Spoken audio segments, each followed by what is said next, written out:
독일 자동차 제국이 균열을 내기 시작했습니다. 100년 동안 도로를 지배하던 엔진 왕국이 더 이상 미래를 설명하지 못하고 있죠. 그 빈자리를 누가 채우고 있느냐 하면 놀랍게도 대한민국입니다. 삼성이 단돈 3조 원으로 독일 자존심의 심장을 가져가면서 판이 뒤집혔거든요. 이건 기업 하나의 인수가 아니라 산업 패권 이동의 시작입니다. 이야기를 해보겠습니다. 독일 자동차 산업은 오랫동안 절대 강자였습니다. 벤츠와 BMW, 아우디는 기술 그 자체였고 엔진과 변속기만으로 시장을 지배했죠. 차를 잘 만든다는 건 곧 독일을 뜻했고 그 공식은 한 세기 가까이 깨지지 않았습니다. 하지만 전기차와 자율주행이 본격화되면서 균열이 생겼습니다. 이제 자동차의 가치는 새가 아니라 소프트웨어에서 결정되기 시작했거든요. 얼마나 잘 달리느냐보다 얼마나 똑똑하게 판단하느냐가 중요해졌습니다. 최신 프리미엄 차량 한 대에 들어가는 소프트웨어 코드는 1억 줄에 달합니다. 전투기보다 복잡한 수준인데 독일 제조사들은 이 영역에서 반복적으로 삐걱거렸죠. 출시 지연, 오류 논란, 품질 문제들이 연달아 터졌습니다.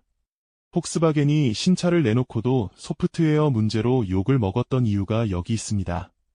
하드웨어는 세계 최고지만 디지털 전환에는 준비가 부족했던 겁니다. 이 틈에서 무너진 기업이 바로 독일의 대표 부품사 GF입니다. GF는 전 세계 고급차 10대 중 7대의 부품을 공급하던 회사였습니다. 연 매출이 60조 원에 달하는 공룡이었고 독일 제조업의 자존심이었죠. 하지만 겉은 멀쩡해 보여도 속은 이미 한계에 다다른 상태였습니다. GF도 위기를 몰랐던 건 아닙니다. 내연기관 시대가 끝나간다는 걸 알고 미래를 잡기 위해 공격적으로 나섰죠. 자율주행과 전장시장을 노리고 대규모 인수를 단행했습니다. 문제는 타이밍이었습니다. 저금리 시대에 빚을 내서 회사를 사들였는데 고금리 환경이 닥치면서 이자가 폭탄이 됐죠. 결국 수십조 원의 투자 부담이 한꺼번에 돌아왔습니다. 살기 위해선 선택이 필요했습니다. 가장 알짜배기 사업을 내놓아야 했고 그게 바로 자율주행의 핵심이라 불리는 에이다스 사업부였습니다. 자동차의 눈 역할을 하는 카메라와 센서, 그리고 실제 도로에서 쌓인 방대한 주행 데이터가 모여있는 핵심 자산이었죠. 이걸 삼성이 가져갔습니다. 가격은 3조 원이었습니다. GF가 이 기술을 확보하는 데 투입한 돈이 20조 원을 넘었다는 점을 생각하면 충격적이죠. 수십 년의 기술과 인력이 사실상 헐값에 넘어간 겁니다. 하지만 진짜 중요한 건 가격이 아닙니다. 삼성이 가져온 건 공장이 아니라 데이터의 입구였기 때문입니다. 전 세계 수천만 대 차량에 달린 센서들이 만들어내는 정보 말이죠. 비 오는 날 차선이 어떻게 보이는지, 야간에 보행자가 어떻게 인식되는지, 이런 데이터는 교과서에도 없고 돈으로도 쉽게 살 수 없습니다. 테슬라가 강력한 이유도 여기에 있습니다. 전 세계에 깔린 차량들이 실시간으로 데이터를 보내주기 때문이죠. 그런데 이제 삼성도 같은 무기를 손에 쥔 겁니다. 더 무서운 건 삼성은 특정 브랜드에 무기지 않는다는 점입니다. 여러 완성차 브랜드의 데이터를 동시에 확보할 수 있는 위치에 서 있습니다. 이건 단순 경쟁을 넘어 판을 바꾸는 힘입니다. 여기서 삼성의 전략이 드러납니다. 삼성은 자동차를 직접 만들지 않기로 했습니다.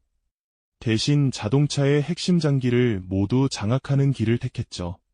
눈은 센서와 카메라, 귀와 입은 하만의 오디오와 인포테인먼트, 뇌는 반도체와 칩셋, 심장은 배터리와 전력 기술입니다. 자동차에서 가장 비싼 부품들이 전부 삼성 밸류체인 안에 들어옵니다. 완성차 업체 입장에서는 의존도가 높아질 수밖에 없는 구조죠. 이건 힘의 관계가 바뀌고 있다는 신호입니다. 삼성은 이제 단순 납품업체가 아닙니다. 차의 구조와 방향을 제한할 수 있는 위치로 올라섰습니다. 패키지로 묶어주고 운영체제까지 제공할 수 있기 때문입니다. 소프트웨어에 약한 완성차 업체들은 선택지가 많지 않습니다. 직접 개발하려면 시간과 돈이 너무 많이 들거든요. 특히 독일 업체들은 고민이 깊어질 수밖에 없습니다. 이 장면은 30년 전과 정확히 반대입니다. 1990년대 말 삼성자동차가 실패했을 때 모두가 비웃었죠. 전자회사가 무슨 자동차냐는 말이 자연스럽던 시절이었습니다. 하지만 지금 삼성은 차를 조립하지 않고 차를 지배하는 쪽으로 방향을 틀었습니다. 그리고 이 방식이 훨씬 강력하다는 게 드러나고 있습니다. 이 변화는 현대차에도 중요한 질문을 던집니다. 현대차는 하드웨어 경쟁력은 뛰어나지만 배터리와 반도체, 소프트웨어는 외부 의존도가 높습니다. 삼성이 이 영역을 묻기 시작하면 협력과 경쟁의 경계가 흐려질 수밖에 없습니다. 단기적으로는 동맹, 장기적으로는 긴장 관계가 될 가능성도 있죠. 더 흥미로운 점은 삼성이 자동차만 보고 있지 않다는 사실입니다. 배터리는 에너지 저장으로, 자율주행 기술은 로봇으로 확장됩니다. 차는 바퀴 달린 로봇이고 로봇은 다리 달린 전기차라는 말이 괜히 나온 게 아닙니다. 핵심 기술이 같기 때문입니다. 삼성은 배터리, 센서, 칩, 통신을 한꺼번에 묶으면서 모빌리티와 로봇, 에너지까지 하나의 그림으로 그리고 있습니다. 이건 단일 산업이 아니라 생태계 전략입니다. 이제 돈 버는 방식도 달라질 겁니다. 차를 한번 팔고 끝나는 구조가 아니라 소프트웨어 업데이트와 기능 구독으로 수익이 쌓이는 구조죠. 차 한 대가 10년 동안 데이터를 보내고 그 위에서 서비스 요금이 발생한다면 제조보다 플랫폼이 훨씬 강력해집니다. 이제부터는 돈의 흐름을 보겠습니다. 기술 이야기가 아니라 진짜 무서운 숫자 이야기입니다. 삼성이 GF의 눈을 가져간 순간부터 돈이 움직이는 방향이 바뀌기 시작했거든요. 이건 단기 호재가 아니라 앞으로 10년을 지배할 구조 변화입니다. 자동차 산업의 돈은 그동안 단순했습니다. 차 한 대 팔고 끝, 옵션 조금 얹고 끝, 서비스 센터에서 소소하게 벌고 끝이었죠. 그래서 완성차 회사들은 항상 판매량에 목을 맸습니다. 그런데 소프트웨어 중심 자동차가 되면서 구조가 완전히 달라집니다. 차는 단말기가 되고 진짜 돈은 그 위에서 벌리기 시작하거든요. 스마트폰과 똑같은 길입니다. 삼성은 이 구조를 누구보다 잘합니다. 스마트폰으로 이미 경험했기 때문이죠. 기계는 원가에 가깝게 팔고 서비스와 생태계에서 돈을 버는 방식 말입니다. GF 에이다스 사업부의 핵심은 단순한 카메라가 아닙니다. 그 카메라가 매 순간 만들어내는 판단 데이터입니다. 어디서 사고가 났는지, 어떤 상황에서 사람이 튀어나오는지, 이런 정보는 시간이 쌓일수록 가치가 폭증합니다. 이 데이터를 누가 갖느냐에 따라 미래 수익이 갈립니다.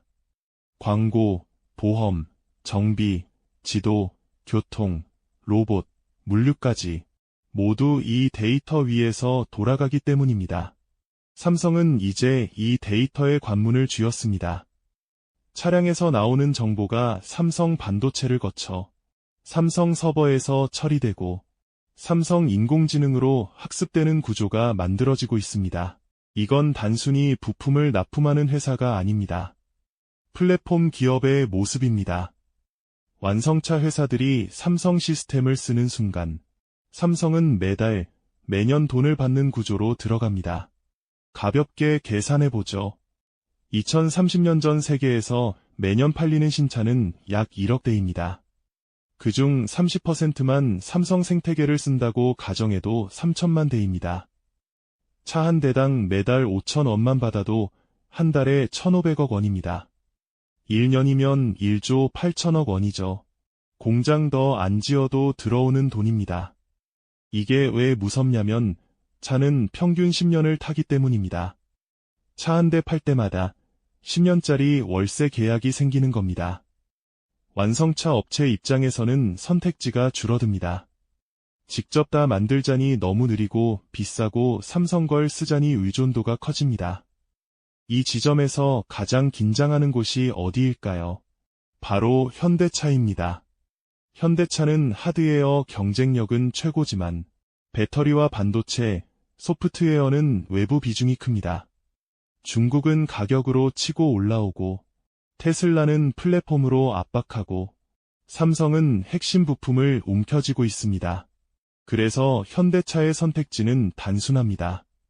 삼성과 손잡고 같이 가느냐 아니면 독자 노선을 가다 골든타임을 놓치느냐입니다. 단기적으로는 협력이 가장 합리적입니다. 삼성 배터리, 삼성 반도체를 쓰면서 차체와 디자인, 주행 성능으로 승부하는 방식이죠. 이 조합이 성사되면 파괴력이 큽니다. 중국 전기차보다 품질이 좋고 테슬라보다 안정적인 선택지가 됩니다. 하지만 장기적으로는 미묘한 긴장감이 생깁니다. 자동차가 점점 가전처럼 변할수록 주도권은 전자 회사 쪽으로 이동하거든요. 삼성이 당장 차를 만들지는 않을 겁니다. 그건 전면전이니까요. 하지만 언제든 선택할 수 있는 위치에 서 있다는 것 자체가 상대에게는 압박입니다. 여기서 중요한 포인트가 하나 더 있습니다. 삼성 SDI가 최근 집중하는 배터리 계약들입니다. 이게 단순 전기차용이 아닙니다. 에너지 저장 장치와 로봇용 배터리입니다. 자동차, 로봇, 에너지 저장. 이 세 시장의 공통점은 명확합니다. 배터리, 센서, 인공지능입니다. 차는 바퀴 달린 로봇이고 로봇은 다리 달린 전기차입니다. 기술 뿌리가 같습니다. 삼성은 이 세 시장을 한 번에 묶고 있습니다. 차로 시작해 로봇으로 가고 에너지로 확장하는 그림입니다. 이 구조가 완성되면 삼성은 단순한 제조사가 아니라 생활 전반을 관통하는 기술 플랫폼이 됩니다. 집에서는 삼성 가전, 도로에서는 삼성 기술이 들어간 차, 공장과 물류 창고에는 삼성 로봇, 에너지는 삼성 배터리로 저장되는 구조죠. 이건 애플이 스마트폰으로 만든 생태계와 비슷하지만 규모는 훨씬 큽니다. 자동차와 에너지는 사람의 일상 전체를 차지하니까요. 이 모든 변화의 출발점이 독일 부품사의 몰락과 삼성의 3조 원짜리 선택이었습니다. 1990년대 말 삼성자동차의 실패는 당시에는 치욕이었지만 지금 돌아보면 방향을 바꾼 계기였습니다.